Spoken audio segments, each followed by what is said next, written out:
시청자 여러분 안녕하십니까. 들매곡간입니다. 저는 오늘 서해안에 있는 섬에 나와 있습니다. 다리로 다 연결되어 있어서 접근하기가 편리합니다. 자, 서해안의 이 섬에는 어떤 식물들이 자라는지 찾아보면서 시청자 여러분들께 말씀드리도록 하겠습니다. 출발하겠습니다. 남쪽 지방의 섬들과는 다르게 감보를 하지는 않았지만 사람이 다닐 수 없을 만큼 숲이 우거지지는 않은 소나무와 잡목이 어우러져 있는 형태의 섬입니다.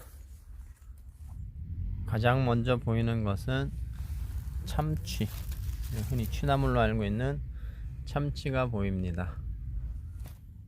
비교적 양지 쪽이기 때문에 고사리도 올라오고 있습니다.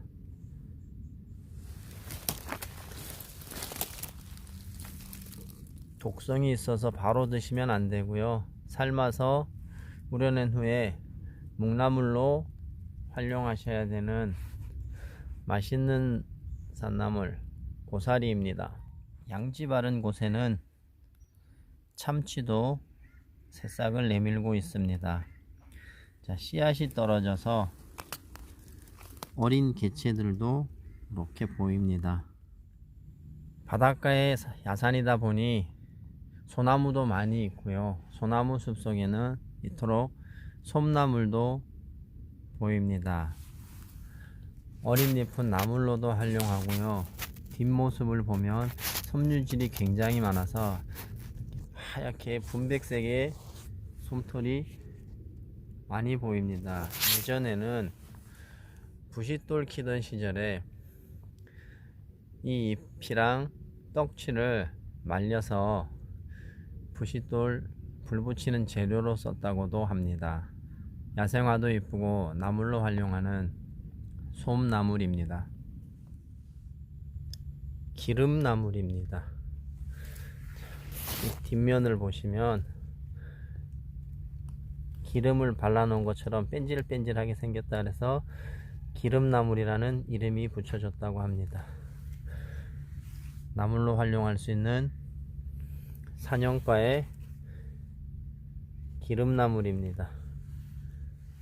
옥녀꽃대의 군락지입니다. 이렇게 작았을 때는 나물로도 활용한다는데 저는 아직 안 먹어봤습니다. 나물서적 같은 곳에서 나물로 활용할 수 있다고 되어 있습니다. 하지만 독성이 있는 나물이는 많이는 채취해서 드시지 마시고요. 어렸을 때 조금씩만 채취해서 드시는 게 좋겠습니다. 옥녀꽃대 군락지입니다.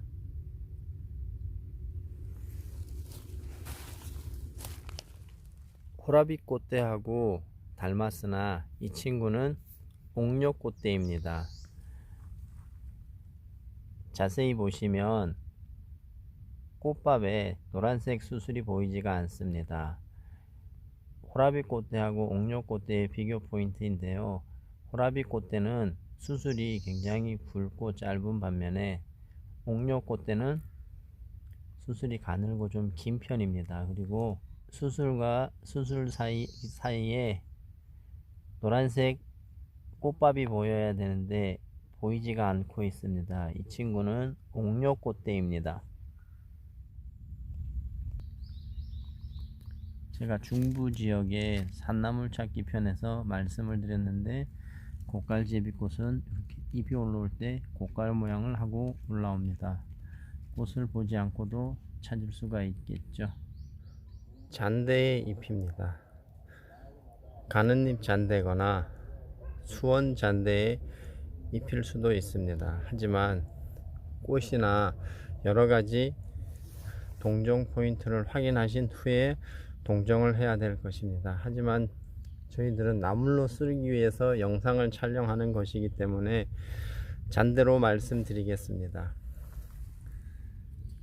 잔대가 있습니다. 지금 시기에 잔대는 영양분을 다 위로 올렸기 때문에 잔대뿐만 아니라 도라지, 더덕과 같은 뿌리를 나물로 활용하는 식물들은 지상부로 전처가 올라오면 뿌리는 물렁물렁해집니다. 잔대의 어린 잎의 모습입니다. 이 모습을 보고 둥근잎 잔대라고 말씀하시는 분도 있습니다. 둥근잎 잔대가 맞을 수도 있습니다. 하지만 잔대 종류들은 초롱꽃과 식물들은 올라올 때 이렇게 잎이 1년초일 경우에는 둥글게 올라오는 경향이 있는 것도 있습니다. 다 큰 전초를 확인하신 다음에 둥근잎 잔대라고 말씀하시는 것도 좋겠습니다. 잔대 어린 유묘의 모습입니다. 이것도 둥글게 올라왔죠. 반면에 근처에 있는 이 친구들은 일반적인 모습을 보이고 있습니다.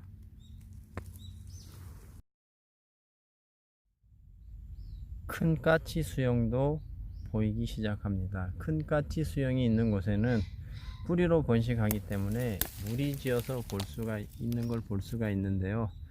아직까지 이렇게 많은 개체는 보이지 않고 조금씩만 보이고 있습니다. 어린 순을 나물로 활용할 수 있고요. 시큼한 맛이 납니다. 알록제비꽃의 어린 잎의 모습입니다. 우리나라에 자생하는 모든 제비꽃은 식용과 약용이 가능하다고 말씀드렸습니다. 잔대의 모습입니다. 이맘때 채취해서 날로 맛있는 된장 찍어 먹어도 좋고요. 무쳐서 드셔도 됩니다. 고기 드실 때 쌈으로 드셔도 맛있는 잔대입니다. 꽃이 다지고 잎을 펼친 노루기들의 모습입니다. 장이새신이라고 하여 뿌리를 약용으로 사용하고 어린 잎을 나물로 활용하지만 생식은 안 되고요. 삶아서 우린 후에 말려서 묵나물로 활용하셔야 되는 장이새신 노루기입니다. 노루기 가족이 무리를 지어서 자라가고 있습니다. 노루의 귀 같아 보이나요? 생강나무도 꽃을 다 떨치고 잎을 펼치기 시작했습니다. 잎을 비벼보면 향긋한 생강 냄새가 나서 생강나무라고 불렸습니다. 생강을 써야 된다면 이 잎을 훑어다가 잘 갈무리 해 놓으셨다가 생강 대용으로 활용하셔도 좋은 생강나무입니다. 백합과 식물인 선밀나물입니다. 어린 개체를 나물로 활용할 수가 있고요. 많은 곳에는 물이 지어서 나는 자잘한 흰색의 꽃이 아름다운 백합과 식물 선밀나물입니다. 해안가 섬 지역이다 보니 이토록 보춘하도 보입니다. 출란으로 불리고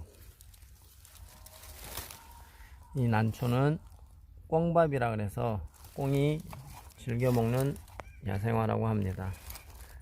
보춘하입니다.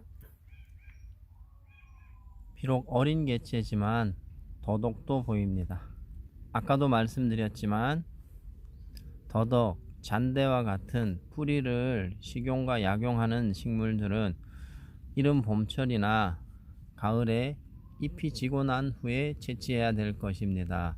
지상부로 이렇게 잎이 올라오면 뿌리는 물렁해져서 영양분이 없으니 물렁물렁해집니다. 지상부만 조금씩 채취해서 나물로 활용하고 뿌리는 이른 봄, 가을쯤에 채취하시는 것이 좋겠습니다. 더덕입니다. 대한민국 특산식물 각시족돌이풀입니다. 족돌이풀은 여러 종류가 있는데요. 그 중에서 이 친구는 특산식물입니다. 우리나라에서만 자생을 합니다. 확인하는 방법은요, 꽃받침 조각이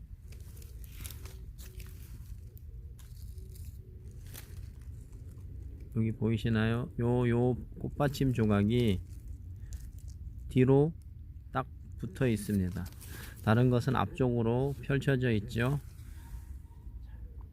대한민국 특산식물 각시족돌이풀.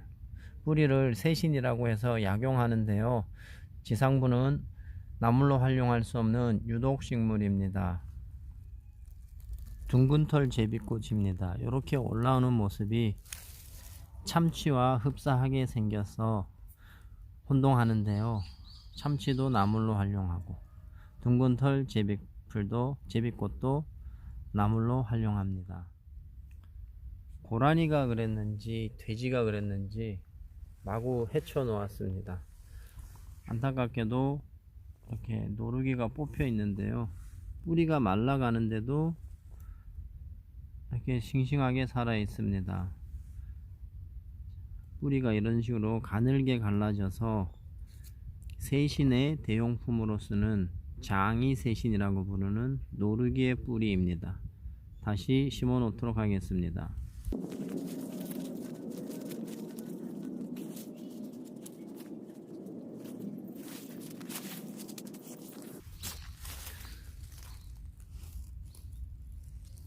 꽃이 지고 열매가 맺힌 모습입니다. 노루기입니다. 이곳에는 노루와 관련된 식물들이 많군요. 노루기, 노루발풀. 노루발풀도 최근에는 각종 뛰어난 효능이 있다 그래서 각광받고 있는 풀입니다. 양지 바른 숲속에 소나무 그늘 쪽에서 많이 자라나는 노루발풀입니다. 담배풀의 모습도 보입니다. 자, 담배풀은요, 이걸 담배로 활용한 게 아니고 열매를 보셔야 됩니다. 이 모습이 옛날 어른들 쓰던 곰방대와 닮았습니다. 그래서 담배풀이라고 부릅니다. 이런 모습이 곰방대 같지 않습니까? 이렇게 생겨서 곰방대와 닮았다고 해서 담배풀이라는 이름이 붙여졌습니다. 담배풀입니다. 아주 어린 개체의 미역지도 보이지만 나물로 활용할 수 있을 만큼의 크기는 아닌 것 같습니다. 이곳은 비교적 양지 바른 곳이다 보니 참치와 삽주 같은 나물들이 많이 보이고요. 잔대도 보입니다. 하지만 개체수들이 큰 것이 없고 아직은 어려서 나물로 활용하기는 부족한 것 같습니다. 이곳은 그렇게 습한 지역이 아닌데도요, 참고비가 올라와 있는 것을 볼 수가 있습니다. 그만큼 바닥이 습도가 유지된다는 이야기겠죠. 자, 이곳에는 고비들이 제법 올라와 있습니다.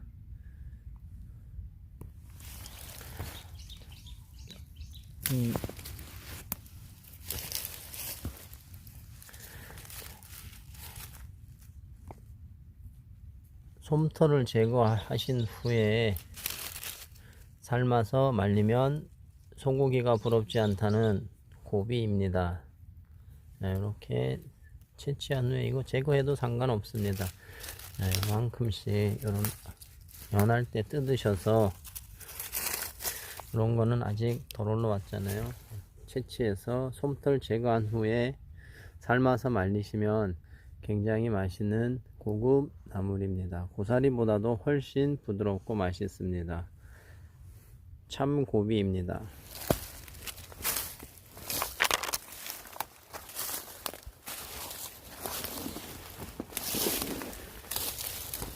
고비들이 올라오고요. 자, 이것은 많이 억세졌습니다. 자, 이곳은 고비가 제법 보입니다. 참고비입니다. 양지 쪽에 고비들은 벌써 잎이 다 퍼들어졌습니다.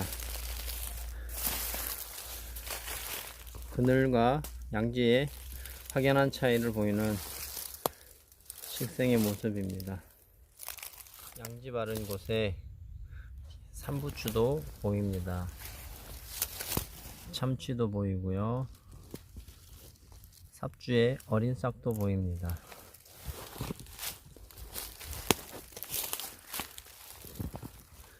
삼부추가 올라오고 있습니다. 야생에서 자라는 부추라고 생각하시면 되겠습니다. 자, 이곳은 고사리 밭인데 부지런한 분이 저보다 빨리 고사리를 채취한 것 같습니다. 고사리가 제법 굵고 통통한 게 맛있어 보입니다. 또 보시면 고사리를 제가 채취를 했습니다. 고사리입니다. 고사리는 독성이 있으니 필히 삶아서 우려낸 후에 사용해야 되는, 하지만 묵나물로 활용하면 아주 맛이 좋은 나물입니다. 집신나물도 이렇게 많이 보이고 있습니다. 예전에는 여기가 소로길인가 같습니다. 사람들이 다니던 소로길이었는데 사람들이 많이 안 사니 지금은 집신나물만 도로 옆에 있습니다. 잔대가 씨앗이 떨어져서 아주 어린 개체들이 한 곳에 모여서 나오고 있습니다.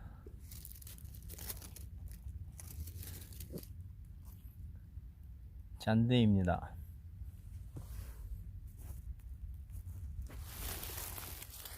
오갈피 나무에 어린 잎도 보입니다.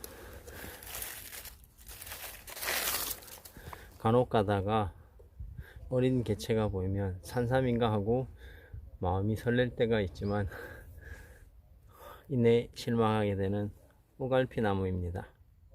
양지 바른 임도에는 기름나물들이 많이 보이고 있습니다.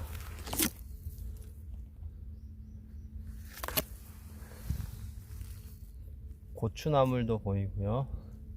어리지만 풀이지만, 하찮은 풀이지만 굉장히 효능이 뛰어난 나물입니다.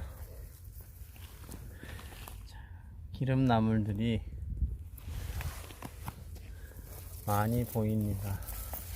차가 지나다녀서 까실수 구쟁인가요?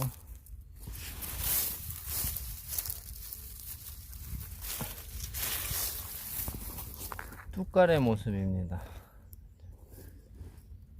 뚝갈도 일로 차가 지나다녔습니다. 눌려있는 뚝갈과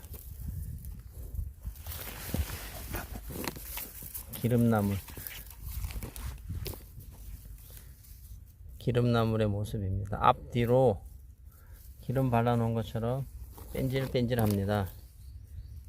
그래서 기름나물이라고 부른다는군요.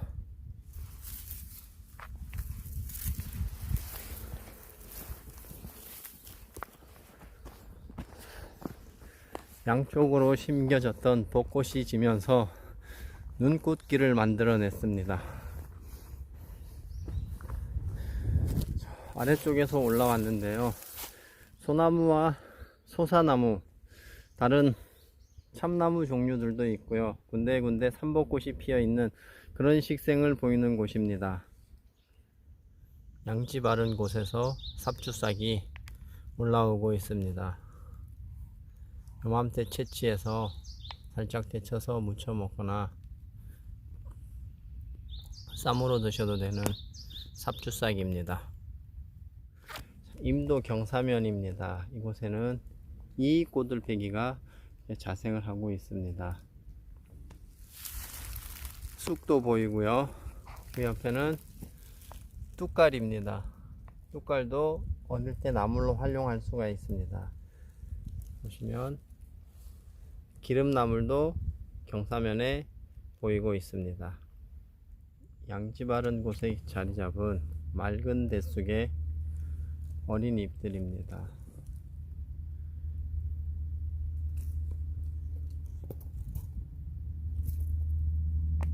맑은 대쑥입니다. 들매곡간 시청자 여러분, 들매곡간이 오늘 인천광역시 소재하는 섬 쪽에 탐사를 나왔는데요. 오전에 서쪽 사면을 탐사를 해봤습니다. 탐사해본 결과 엄나무가 어린 개체들이 제때에 맞춰오면 혼자서 먹을 수 있을 만큼의 양은 채취할 수 있는 충분한 개체수가 있었고요. 그 외에 참치, 잔대 같은 나물들이 이제 새싹을 내밀기 시작했습니다. 다른 나물들은 많이 보이지 않고요. 제비꽃 종류 중에서는 고깔 제비꽃이 많이 보이고 있습니다. 나무는 소사나무와 팥배나무, 다름나무가 많이 군집을 하고 서식을 하고 있는 지역입니다. 동쪽 사면을 잠깐 넘어가 보았으나 동쪽 사면에서는 식생이 더 다양하지가 못했습니다. 삽주가 여러 개체가 보였고요. 엄나무 같은 나무에서 나는 나물들은 보이지가 않았습니다. 기대를 가지고 탐사를 해봤지만 별 소득은 없었던 것 같습니다. 들매곡간은 앞으로도 시청자 여러분께 더 많은 곳을 탐사하면서 어떤 식생이 있고 어떤 식용할 수 있는 나물이 있는지를 찾아서 시청자 여러분과 공유하도록 하겠습니다. 인천광역시에 소재하는 섬 아닌 섬에서 들매곡간이었습니다. 감사합니다.